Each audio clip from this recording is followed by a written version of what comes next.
Hello mga ka-farmers, welcome back to my channel. May good news tayo dahil meron na tayong mapagkunan ng mga sapal ng niyog araw-araw. So kahapon mga ka-farmers, nakakuha ko ng maraming sapal at sinabihan ako ng nandun sa tindahan na pwedeng magbili na lang doon ako o magdala ng balde para lagyan ng mga sapal ng niyog. Para pagkagabi mga ka-farmers, kukunin ko lang yung sapal ng niyog at marami yung sapal ng niyog na good news ito mga ka-farmers dahil marami na tayong sapal at pwedeng mapakain sa ating mga alagang manok. So isa ito sa mga pamamaraan natin para makatipid. So ngayon ay magpapakain muna tayo ng mga sapal ng niyog sa ating mga alagang manok. At kaninang umaga pala ay pinurga ko na yung mga layers natin doon sa likuran sa breeding pen. So yung 65 pieces na mga manok. So napurga na natin, so hindi ko pinakain kanina. At ngayon, alas 2 pa ng hapon, alas 2:30 ng hapon, ay papakainin na natin sila dahil kaninang umaga pa sila walang kain dahil nga pinurga natin.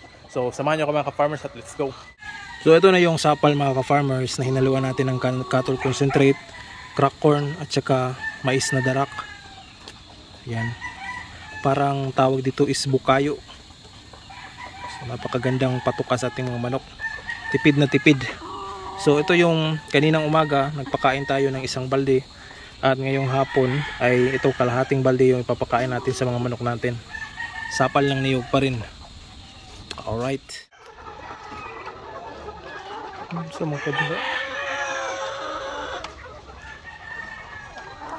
So ito yung mga manok natin mga ka-farmers, hindi pa ito nakakain kaninang umaga. So gutom na ito dahil nagpurga tayo kanina. Ito lahat yung pinurga natin. Yun. Ito, yan, at saka ito, mga puti dito. So lahat yan ay napurga natin. So kaninang umaga walang kain, ngayon na lang hapon natin papakainin. Ito yung kanilang patuka. Alright, so papakainin muna natin dahil gutom na sila.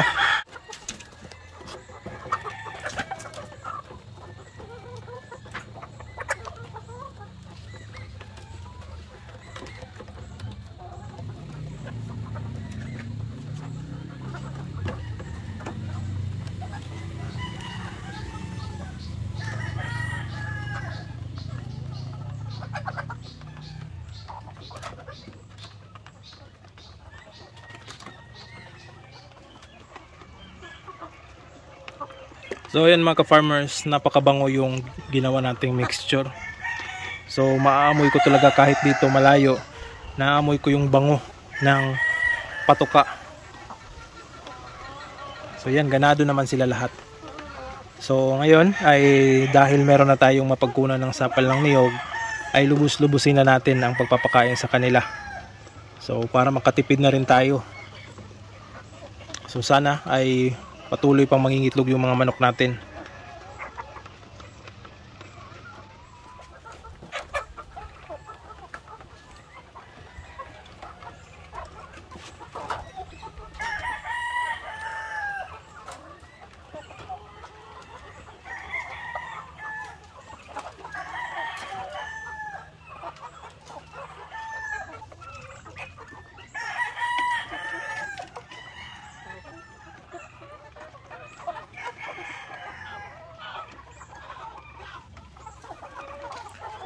So dito naman mga ka-farmers, yung mga game fowl na mga babae na inilagay natin dito. So lahat ba ang nandito ay mga babae na. So yung tatlong lalaki dito ay nilabas ko, pinaliguan at pinurga. So meron tayong 11 na mga babae dito. Puti at saka yung pula. Merong isang itim.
So ito rin yung ibang mga manok natin mga ka-farmers na napurga kaninang umaga.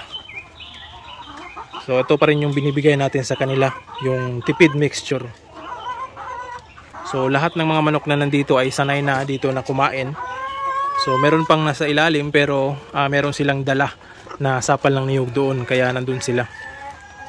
So yung iba nakakonsentrate lang dito sa patuka nila. So wala silang ibang ginawa kundi tumuka ng tumuka.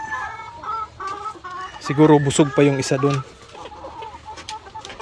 So dito naman lahat ay alam na rin nila kung saan sila kakain. Pati yung rooster natin nakikisali na rin dito sa itaas.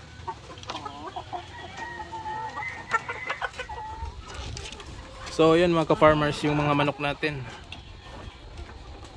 kahilera. So meron palang nagtatanong kung paano natin nililinis ang kanilang kulungan. Yan.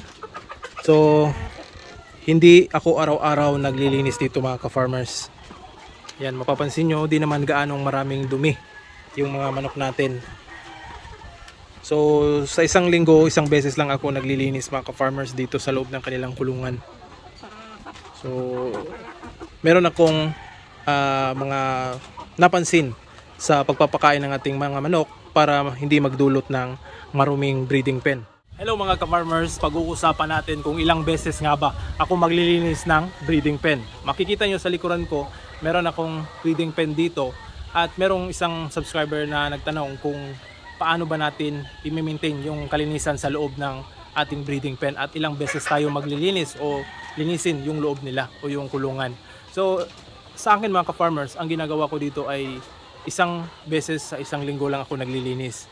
So baka niya sabihin yung mga ka-farmers na napakabaho na dyan sa loob dahil araw-araw marami yung ipot ng mga manok at saka kung hindi malinis yan, 2 or 3 araw ay siguradong mangangamoy na yan. Pero ibahin nyo dito mga ka-farmers sa kulungan natin dahil kahit aabot pa ng isang linggo ay hindi talaga mangangamoy yung kulungan natin kahit hindi pa natin yan lilinisan.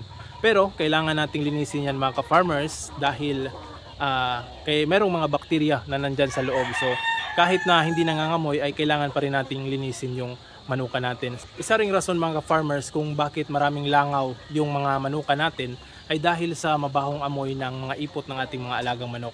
So once na yung ipot nila ay mahaluan ng tubig o mabasa ng tubig ay talagang mangangamoy yan. Pero kung dry yung kanilang ipot ay hindi gaanong mangangamoy yung mga dumi nila. Pero dito sa akin mga ka-farmers, sasabihin ko na sa inyo kung bakit hindi nangangamoy yung kulungan ko kahit isang linggo nang hindi nalilinisan. So ang rason niyan mga ka-farmers ay nasa kanilang patuka. So yung pinapakain natin sa kanila, yun yung mag-generate ng kanilang magiging resulta sa mabahong amoy or hindi mabahong amoy kung dudumi na yung mga manok natin. So ipagpalagay natin mga ka-farmers na pure feeds yung pinakain nyo sa inyong mga alagang manok. So para sa akin, based on my experience, pure feeds yung pinapakain sa mga manok ay talagang mabaho yung kanilang ipot. So yun yung based on my experience at observation ko for how many years na nag-aalaga ng manok. So ano nga ba yung rason kung bakit hindi nangangamoy ito?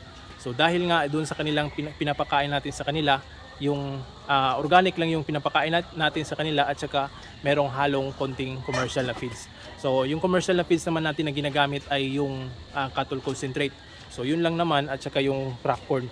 So yun yung binibigay natin sa kanila at ang resulta hindi mabaho yung mga ipot ng mga manok natin at hindi rin makikita nyo yung mga ipot na nagbuo-buo dito sa loob.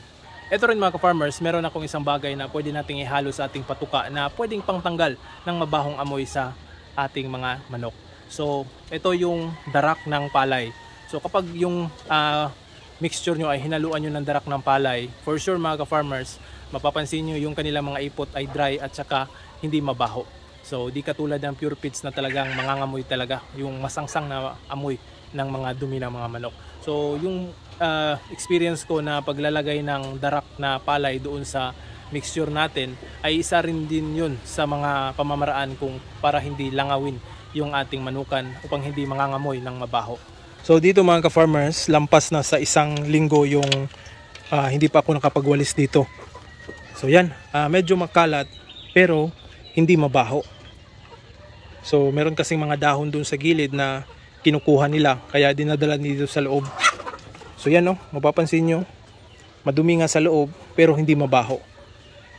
So yung mga ipot nila ay para na rin nagiging lupa, hindi buong buo kagaya ng pure feeds yung binibigay natin na sa gabi, kapag natutulog yung mga manok natin, nabubuo yung kanilang mga ipot sa ilalim ng kanilang dapuan, ay talagang magkukumpulan yung mga ipot nila. Pero dyan mapapansin nyo wala naman.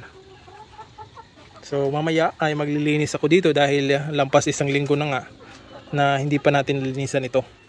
So yun mga ka-farmers, hindi porket walang nangangamoy na mabaho dito sa ating kulungan o sa manukan natin ay hindi na tayo maglilinis. So kailangan talaga nating maglinis mga ka-farmers dahil merong mga bakterya na nandyan na which is makakos ito ng mga sakit sa ating mga alagang manok. So kailangan pa rin palagi tayong mag-maintenance ng linis at saka disinfect. So yung disinfectant naman, so palagi kong sinasabi na yung mumurahin lang talaga yung gagamitin natin para hindi tayo malakyan sa gastos yung gagamitin nating disinfectant. So yung ginagamit ko ay Sunrox lang, hinahalo ko sa tubig at yun yung spray natin sa paligid. So yun yung pangtanggal ng so yun yung pang-disinfect natin sa mga bakterya sa ating kapaligiran. Ito naman yung mga manok natin dito sa free range, ang lakas kumain ng sapal. Parang feeds lang din yung kinakain nila dahil sa bango. Kahit matatanda na ito, malakas pa rin, no? Yung kanilang tawag dito, yung adrenaline nila sa pagkain.